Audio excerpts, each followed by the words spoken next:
আমি আজকে সারাদিন এবং গতকালকেও আমাকে অনেকে করেছেন। প্রশ্নটা এমন, তারা জানতে চেয়েছেন শেখ হাসিনা কি আবার ফিরে আসতে পারেন। মানে তারা জানতে চেয়েছেন এই যে ফিরে আসাটা, এটা কেবল শারীরিকভাবে ফিরে আসা নয়, অথবা তাকে বাংলাদেশের কোনো একটা সরকার দেশের বাইরে থেকে তাকে নিয়ে এলো এরকম নয়। সেরকম হলে তো তার বিচার হবে, কিন্তু তারা সে আশঙ্কা করছেন না। তারা বলতে চাচ্ছেন শেখ হাসিনা কি আবার আগের মতো ক্ষমতায় ফিরে আসতে পারেন। এই আশঙ্কাটা অনেকের কাছে মনে হবে যে এটা একটা হাস্যকর ব্যাপার, হাস্যকর চিন্তা মনে হতে পারে, কিন্তু আমার কাছে যখন বহু লোক এই প্রশ্নটা করেছেন, আমি নিজে প্রথম দিকে বুঝিয়ে দিয়েছি এটা কিভাবে সম্ভব। এরকম গণবিক্ষোভের মধ্যে যার বিদায়, এবং যিনি পালিয়ে গেছেন, বাংলাদেশের ইতিহাসে এর আগে কোনো সরকার প্রধান এভাবে পালিয়ে যাননি কাপুরুষের মতো।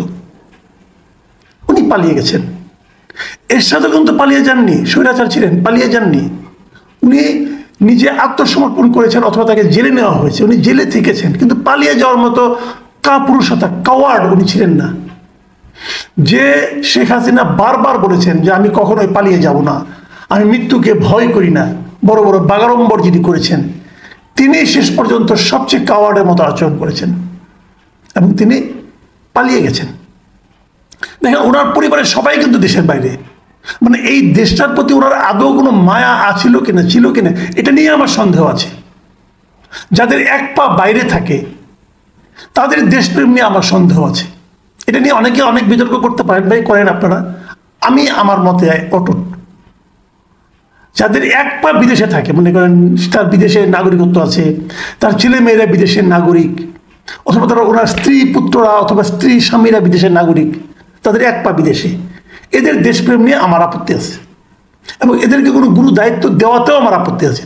যাও তো, ওনার তো এরকম, ওনারা সবাই বিদেশে, বোন বিদেশের নাগরিক, ভাইয়ের বোনের ছেলে মেয়েরা বিদেশের নাগরিক, ছেলে বিদেশের নাগরিক, মেয়ে বিদেশের নাগরিক, উনিও চলে গেছেন, ওনার তো কিছু সমস্যা নাই। কাজে উনি চলে যাবেন, এটাই স্বাভাবিক। কারণ উনি ওনার সন্তান পরিজনকে ভালোবেসে দেশকে নিঃস্ব করে দিয়ে, দেশটাকে ডুবিয়ে দিয়ে, দেশে তার নিজের দলকে ডুবিয়ে দিয়ে, নিজের পিতার ইমেজকে ডুবিয়ে দিয়ে উনি ভেঙে গেছেন, জাস্ট ভেঙে গেছেন। প্রশ্ন হচ্ছে তারপরে কি তার আসার সম্ভাবনা আছে, ফিরে আসার? হ্যাঁ, আমি কিন্তু গত দুদিনের কথা শুনতে শুনতে আমার কাছে কেন যেন মনে হচ্ছে যে বলা যায় না কিছু, চেষ্টা তো অন্ততপক্ষে হবে একবার। চেষ্টা কিন্তু হতেই পারে। চেষ্টা কিভাবে হবে, কেন হবে, সেটা আমি বলি। আজকে সারাদিন সোশ্যাল মিডিয়ায় আমি অনেক কিছু খবর টবর দেখলাম, নানা ধরনের গুজব আমাকে অনেকে পাঠিয়েছেন যে এটা কি ঠিক, ভাই দেখেন তো এটা কি ঠিক। কিছু আর্মি অফিসারের কিছু ফেসবুকে কিছু অথবা ইউটিউবে কিছু কথাবার্তা শুনছিলাম, আমি সেগুলো দেখছিলাম। এই যে একজন ছিল জেনারেল জিয়াউল হাসান, যিনি র্যাবেতে ছিলেন, যাকে নাকি রীতিমতো কসাই বলে অভিহিত করা হয়, এবং যেই নাকি গুম করার যে ঘটনাগুলো ঘটেছিল, উনি যখন র্যাবের চাকরি করতেন, লেফটেন্যান্ট কর্নেল ছিলেন, তখন থেকে উনি যে পরিমাণ হত্যার সঙ্গে জড়িত ছিলেন বলে নানা ধরনের কথা বিভিন্ন জনের মুখে শোনা যায়। তাকে কিন্তু আর্মি থেকে বরখাস্ত করা হয়েছে, বের করে দেওয়া হয়েছে। এবং ইন্টারেস্টিং হলো, বের করার পর উনি কিন্তু একটু বিমানে করে চলে যাচ্ছিলেন দেশ ছেড়ে। বিমানে করে চলে যাওয়ার পর সেটা থেকে থামিয়ে তাকে নামিয়ে আনা হয়েছে, তাকে অ্যারেস্ট করা হয়েছে। আচ্ছা, একজন বহিষ্কৃত সেনা কর্মকর্তা বিমানে করে পালায় কিভাবে? কিভাবে পালায়? যাত্রীবাহী বিমান তো ছিল না, সেটা কোনো কমার্শিয়াল এয়ারলাইন্স নয়। কিভাবে পালায়?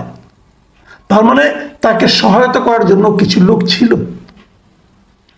অনেক লোককে চেঞ্জ করা হয়েছে এর মধ্যে, বিভিন্ন গুরুত্বপূর্ণ পদে। এটা সবাই জানেন, একটা স্বৈরাচার যখন টিকে থাকেন তখন সে বিভিন্ন গুরুত্বপূর্ণ জায়গায় তার নিজস্ব লোকদেরকে বসান। পুলিশের, র্যাবে, আর্মিতে, গোয়েন্দা সংস্থায়, বিভিন্ন জায়গায় তার নিজস্ব লোকজনকে বসাবে। এটাই স্বাভাবিক, এটা সারা দুনিয়াতেই হয়, নিজস্ব লোকজনকে বসায়। পলিটিক্যাল গভর্নমেন্ট যখন থাকে, তার যে রাজনৈতিক দৃষ্টিভঙ্গি, তার সঙ্গে যারা সামঞ্জস্যপূর্ণ তাদেরকে বসায়। তো এখানেও বসিয়েছিল। আমরা দেখেছি যে সরকার চলে যাওয়ার, মানে হাসিনা পালিয়ে যাওয়ার পর দ্রুততার সঙ্গে বেশ কিছু পদে কিন্তু পরিবর্তন এসেছে। আইজিপি পদে পরিবর্তন এসেছে, ঢাকা মেট্রোপলিটন পুলিশের কমিশনার পদে পরিবর্তন এসেছে, আর্মির বেশ কয়েকজনকে এক জায়গা থেকে সরিয়ে আরেক জায়গায় নেওয়া হয়েছে, আর্মির এই মেজর জিয়াউল হাসানকে তাকে পদচ্যুত করা হয়েছে, চাকরি থেকে তার চাকরির অবসান ঘটানো হয়েছে, এরকম অনেক কিছু ঘটনা হয়েছে। সবগুলি কি হয়েছে? সবগুলো হয়নি, সবগুলি সম্ভব না। অনেকে তো আবার এমনও আছেন যে চাপে পড়ে অভিনয় করতে হয়েছে তাদেরকে।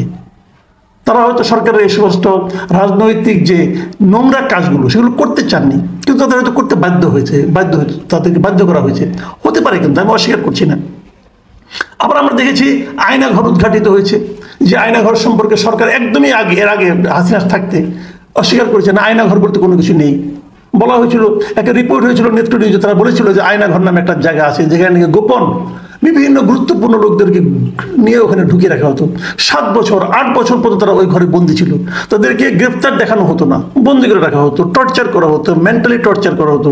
একজন ব্রিগেডিয়ার জেনারেল গোলাম আজমের পুত্র, তাকেও সেখানে 8 বছরের বেশি আটকে রাখা হয়েছিল। মীর কাসেম আলী নামক একজন ছিলেন, মানে আমি তাকে শিল্পোদ্যোক্তাই বলবো, জামাত নেতাও বটে, কিন্তু তার চেয়ে বড় পরিচয় ছিল তিনি ছিলেন একজন সফল শিল্পোদ্যোক্তা। সেই শিল্পোদ্যোক্তার ছেলে যিনি আছেন ব্যারিস্টার, তাকেও কিন্তু সেখানে আটকে রাখা হয়েছিল।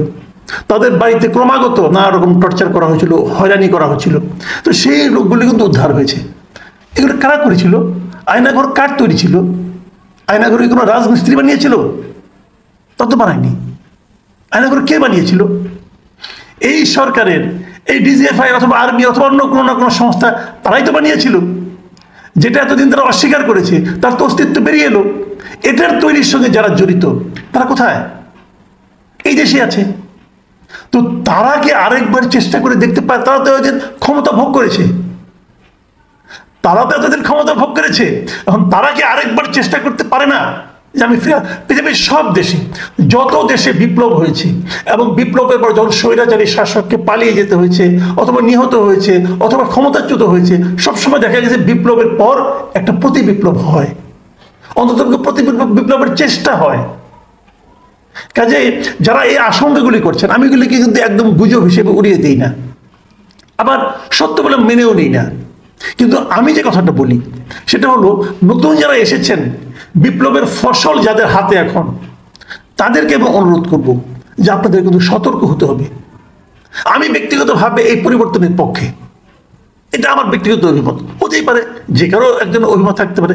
আমি ব্যক্তিগতভাবে এই পরিবর্তনের পক্ষে, কাজে আমি চাই না যে এই পরিবর্তনটা আবার হাতছাড়া হয়ে যাক সামান্য অসাবধানতার জন্য। সৌভাগ্যের কথা, আজকে আমাদের অন্তর্বর্তীকালীন সরকারের প্রধান হিসেবে ডক্টর ইউনূস শপথ নিচ্ছেন। উনি দায়িত্ব নেবেন, উনি পুরো প্রশাসনকে নিজের হাতে নেবেন।